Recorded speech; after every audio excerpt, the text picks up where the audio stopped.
Imagine this. You stand before a door you've longed to walk through your entire life. Behind it lies something you desperately want. Acceptance, love, recognition, maybe a dream you've nurtured in secret for years. You reach out, trembling with the weight of anticipation. You knock. You wait. Silence. Then the door creaks open, but only for a second, long enough to let you glimpse what you could have had before slamming shut. No explanation. No closure.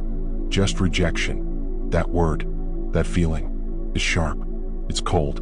It clings to you like smoke after fire. And yet, it's so common, so universal, that we treat it like background noise in the symphony of life. But what if rejection isn't what you think it is? What if it's not a dead end, not an obstacle, but a strange and misunderstood kind of teacher? You've been rejected before. By a lover who saw through you and turned away. By a job that decided your worth in a single interview. By a parent who didn't know how to love you, or a world that made you feel invisible. Each time you told yourself a story, that you weren't enough, that something was wrong with you, that they saw something in you worth abandoning. But what if that story is a lie? What if rejection is not the wound, but the cure? Not the judgment, but the liberation? Not a punishment, but a portal? We are trained, conditioned, to chase acceptance. Praise becomes our drug, belonging our obsession. From childhood, we learn to earn approval like a currency. Smile the right way. Say the right thing. Shape ourselves into something acceptable. And rejection? That's the threat that keeps us in line. It's the monster at the edge of the village. The silence in a crowd. The unfollow, the ghost, the no thanks. Rejection feels like death, but what exactly dies? Your idea of yourself? Your illusion of control? Your craving to be loved on someone else's terms? Carl Jung once wrote, "The most terrifying thing is to accept oneself completely." Yet nothing exposes the parts of us we refuse to accept faster than being rejected. When someone denies you, suddenly all the masks fall off. The approval you hid behind. The validation you craved. The performance you perfected. Gone. And what remains is raw. It hurts because it's honest. What if the sting of rejection is not life being cruel, but reality being kind, by tearing away what's false? What if rejection is not the darkness, but the flashlight? Imagine if the very moments you were cast aside were actually secret initiations into something deeper. Something more real than approval. Something no one can give you, but you. When you were rejected, maybe life wasn't saying you're not good enough. Maybe it was saying, you're meant for something else. This version of you must die. You don't belong there, because you don't belong anywhere someone else defines your worth. But these are not answers we are taught to hear. We are taught to flinch, to run back to safety, to mold ourselves until we're wanted. But what does it cost to always be wanted? To always be chosen, on terms that aren't yours? What if rejection is a mirror that doesn't flatter? What if it's the moment you stop chasing permission and start remembering who you were before you needed it? Boss, can you remember that moment, your most painful rejection?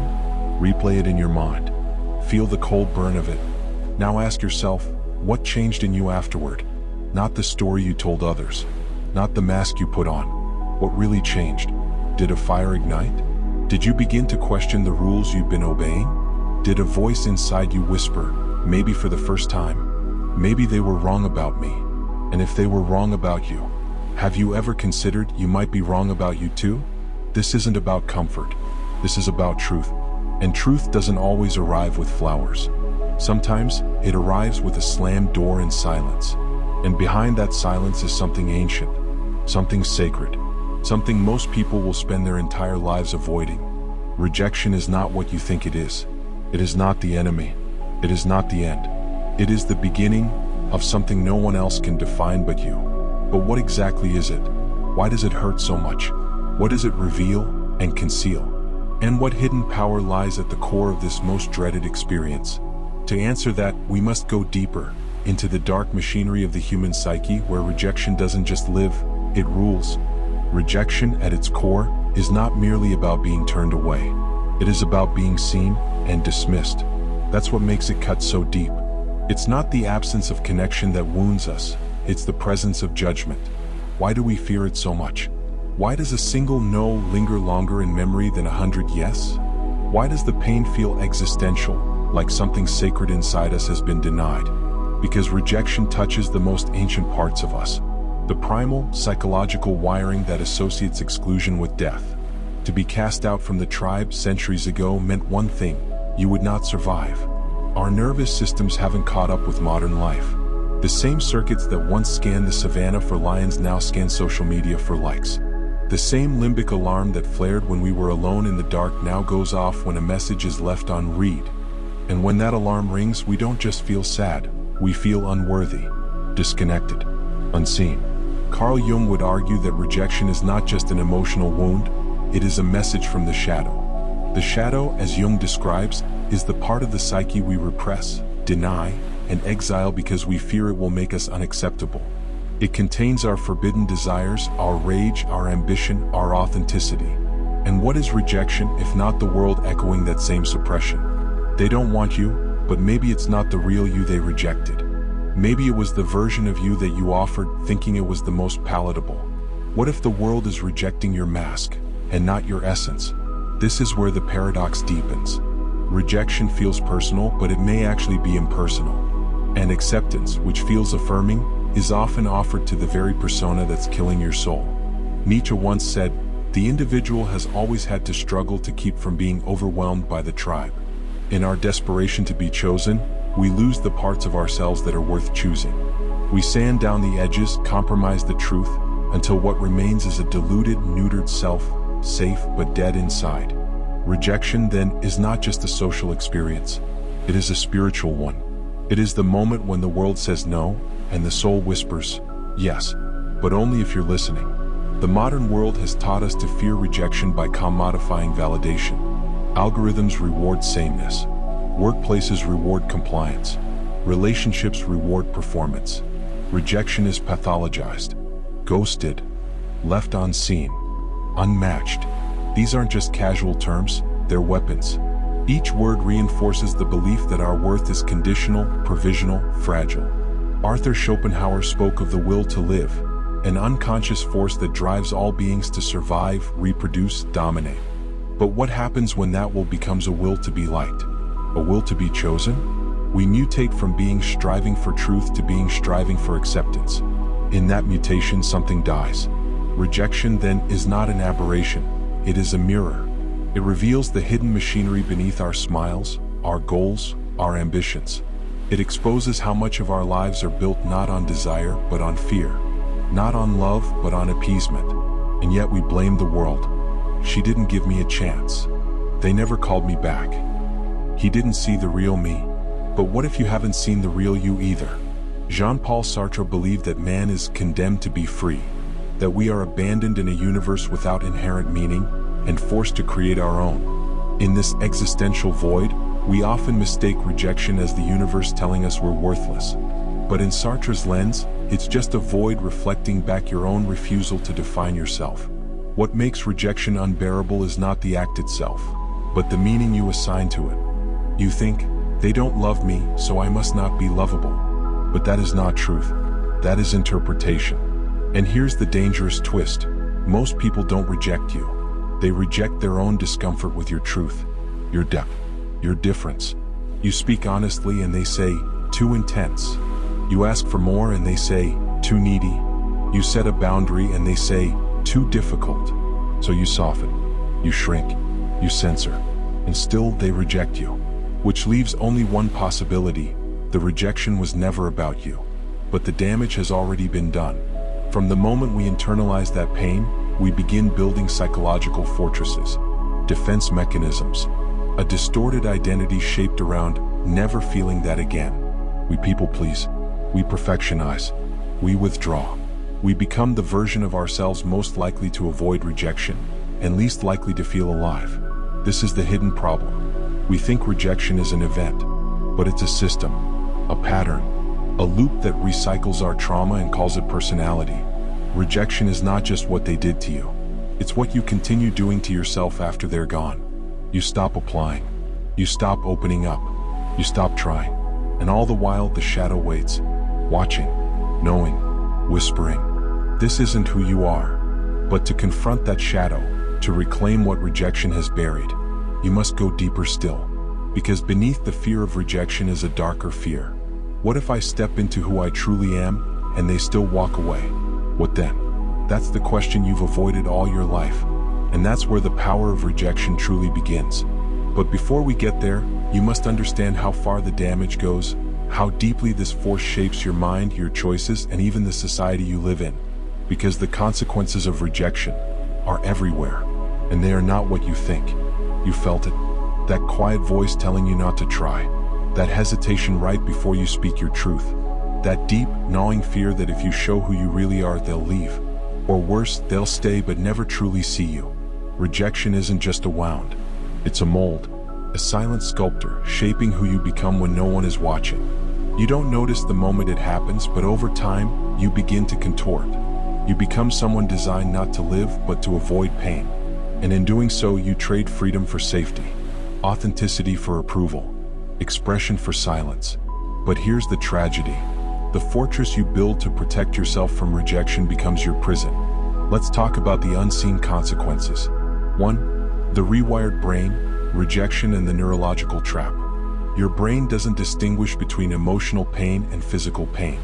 When you're rejected, the same areas light up as when you break a bone. That's not a metaphor, it's biology. Studies show that the anterior cingulate cortex, responsible for detecting social pain, becomes hyperactive when you're excluded. Over time, your nervous system wires itself to anticipate rejection. You begin living in a chronic state of subtle threat, a social fight or flight. And like any trauma response, this rewiring becomes your default. You stop applying for jobs you're qualified for. You say, "I'm fine," instead of asking for help. You ghost people before they can ghost you. You become proactive in your own rejection, because controlling it feels safer than risking it. But here's the paradox. In trying to avoid rejection, you guarantee it. Not from others, but from yourself. You abandon your truth before anyone else has the chance. 2. The culture of pretending. Our modern world has industrialized validation. Social media has become a stage where approval is currency and rejection is public shame. You learn to perform instead of connect. You filter your face, your words, your opinions. You become addicted to feedback, terrified of silence. In this environment, authenticity is rebellion. And yet, society punishes it. Express vulnerability? You're called weak. Disagree with the crowd? You're canceled. Admit you're lost? You're judged. So people become mannequins. Smiling, agreeable, perfectly curated mannequins, hoping to be liked, terrified to be known. And the price is soul-deep loneliness. As Aldous Huxley warned in Brave New World, we are not enslaved by tyranny, but by pleasure, distraction, and the illusion of connection. Rejection doesn't just hurt, it disorients. It makes you chase belonging in places that require you to be someone else. What kind of world have we built where the cost of connection is self-betrayal? 3. The addiction to acceptance. Here's the most invisible consequence. We don't just fear rejection. We become addicted to acceptance. And like any addiction, it's never satisfied. You post something honest, no likes. You delete it. You get praised for being agreeable. You double down on being easy to please. You get rewarded for silence. So you stop speaking truth. Slowly, the real you disappears. Gabor Maté speaks about addiction as a response to pain. Not weakness, not moral failure, but a strategy, a survival mechanism. What if your addiction isn't to substances, but to smiles, to applause, to being understood just enough to not feel invisible? The truth? You are not afraid of being rejected. You are afraid of being seen and rejected, because that would mean your core, the essence of who you are, is unacceptable. But that fear, that unbearable possibility, is the very thing keeping you trapped in a loop. For the illusion of safety. Think about how many decisions you've made not because you wanted to, but because you were afraid of what might happen if you didn't. You stayed in jobs you hated. You clung to relationships that hollowed you out. You laughed at jokes that made you cringe. You nodded when you wanted to scream. Each time you told yourself, "It's not worth the conflict. I don't want to be alone. This is just how life works."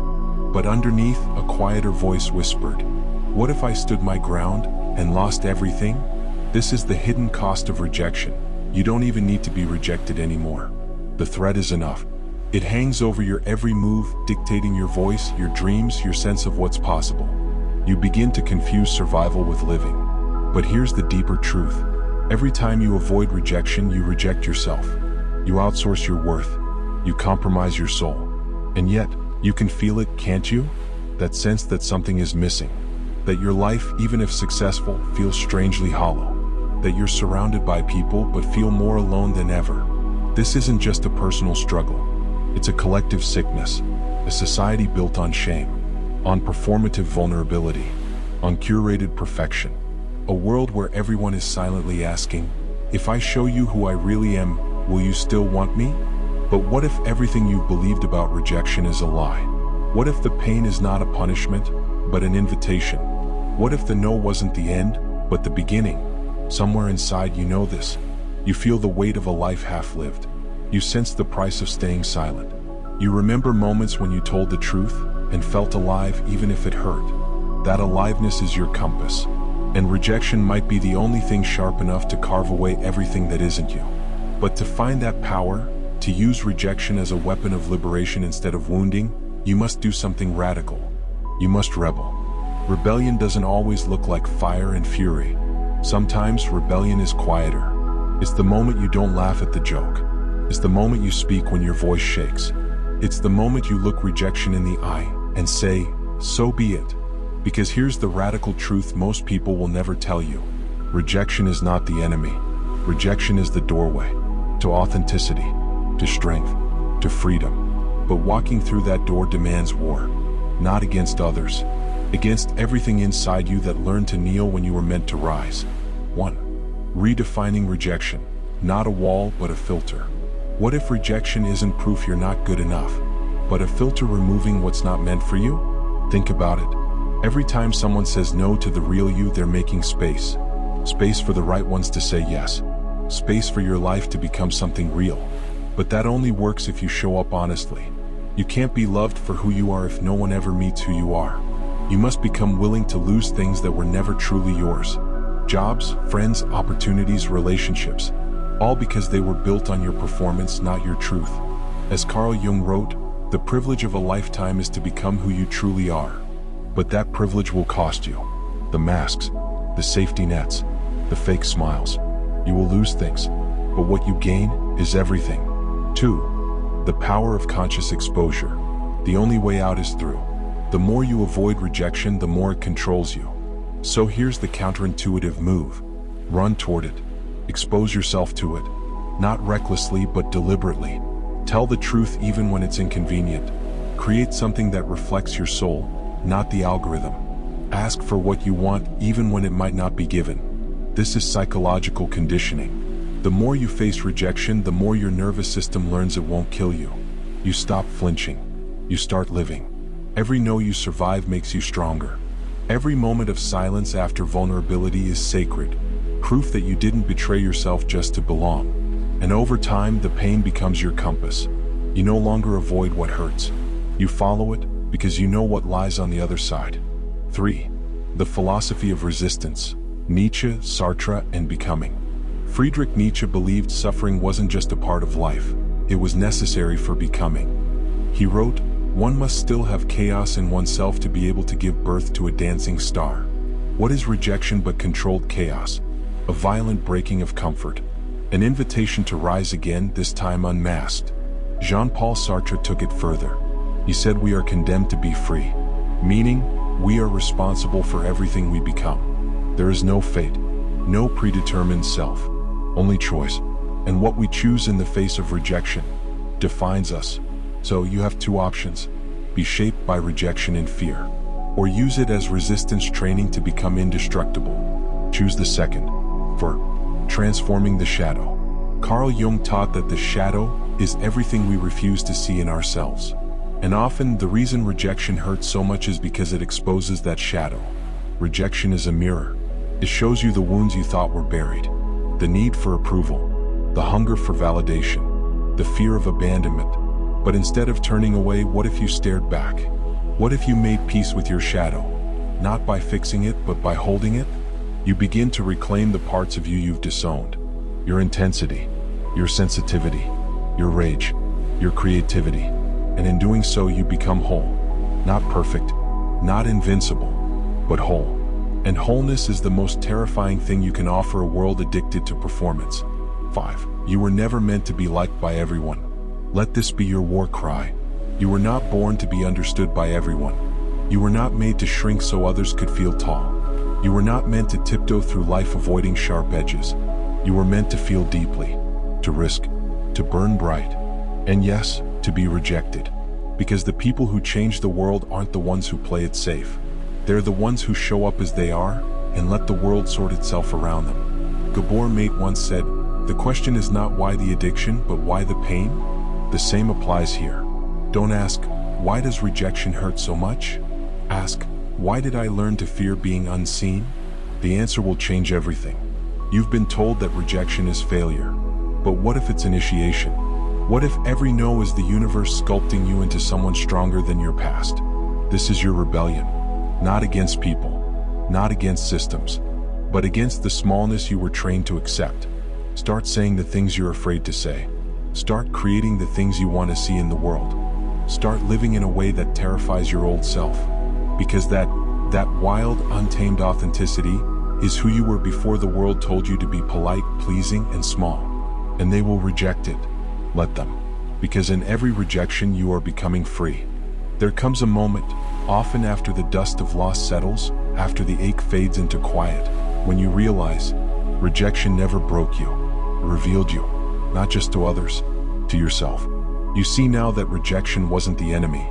The real enemy was your belief that you had to be chosen to be worthy, that your value needed confirmation, that you had to be invited, accepted, validated, or applauded to matter. But what if the final truth is this? You were never meant to be chosen. You were meant to choose yourself. 1. The illusion shatters. Imagine this. A child draws a picture from their soul, messy, colorful, raw, and hands it to the world. The world frowns. That's not how it's supposed to look. So the child hides the colors, redraws within the lines, becomes quiet, obedient, pleasing. Years pass. The child forgets who they were. But one day the pain of fitting in becomes louder than the fear of standing out. So they paint again.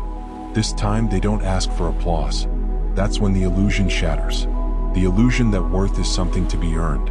That rejection is a verdict. That acceptance is salvation. And suddenly, they are free. You are that child. And your freedom lies not in being accepted, but in accepting that you were never meant to belong everywhere. 2.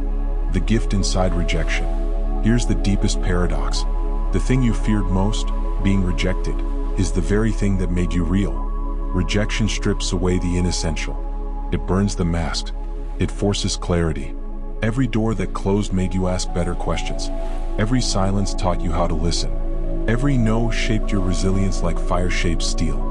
This is not spiritual fluff. This is raw alchemy. The kind of growth that only pain can buy. Arthur Schopenhauer once said, "Mostly it is loss which teaches us about the worth of things." Rejection is loss. But it also reveals what was never yours to begin with, and what you were always carrying but never saw. 3. You are not broken. You are becoming. You were not rejected because you were broken. You were rejected because your truth was too honest, too loud, too wild for places that were built on conformity. Good. That means you're becoming. Becoming the kind of person who doesn't shrink to fit. The kind of soul that no longer waits to be invited. The kind of mind that creates its own table when none exist. You are not the one left behind. You are the one breaking away. Jean-Paul Sartre believed we are existence before essence, which means you are not born with a purpose, you create it. And rejection, more than any teacher, reminds you of that freedom. It throws you back on yourself, forces you to dig, to forge meaning. That's terrifying, but it's also liberation. For let the rejections come. Let them come. Let the rejections flood like rain. Let the job not call back. Let the lover walk away. Let the world misunderstand you. Why? Because in that storm you will build something indestructible. Not a thicker skin, but a deeper core. Not arrogance, but sovereignty. Not apathy, but clarity. You begin to say, if you do not choose me, I will not disappear. If you do not see me, I will not dim. If you do not accept me, I will not bend. And in that stance, in that still-rooted defiance, you awaken something ancient in yourself.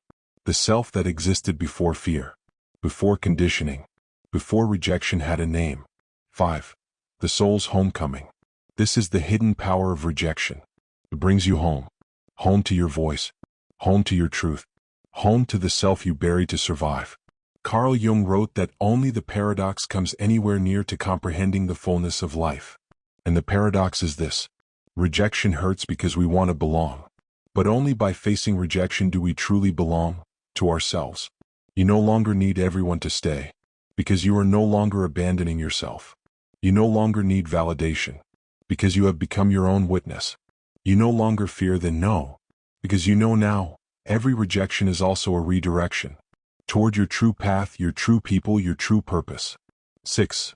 Final reflection: the mirror and the flame. Stand in front of the mirror. Look yourself in the eye and say, I am not what they rejected. I am what refused to die because of it. Let that be your fire. Let that be your gospel. Let that be the beginning of your unshakable self. Because this was never about being accepted. This was about remembering who you were before the world convinced you to hide. And now, you remember. Now, you begin.